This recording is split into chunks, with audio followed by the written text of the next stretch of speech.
So we got it's called Lash 360 Tile Leveling 4-Corner Posts. There are these white things right here. These are the posts.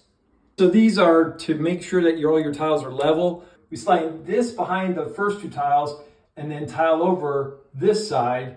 We've got these underneath the tiles at the intersection of 4 tiles. And then these are the spinners. They call them tile leveling caps. We just call them spinners because they spin on. And these are reusable. The posts are not, but these are reusable. So you can save these for your next tile job.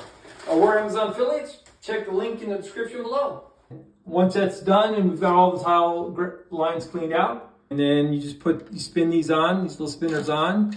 And when it clamps down on the tile, it's going to make sure all 4 tiles are at the same height, which is really helpful, especially when you're doing smaller tiles or floor tiles. And snug it down, don't go crazy.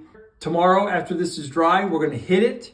Just knock it in the direction of the seam and this piece. So we want to knock it this direction or that direction, and it'll just break off with the whole yellow thing on it. And you'll have perfectly flat tiles. Hope this video helps. If you got anything out of it, subscribe, like, and we'll see you in the next video.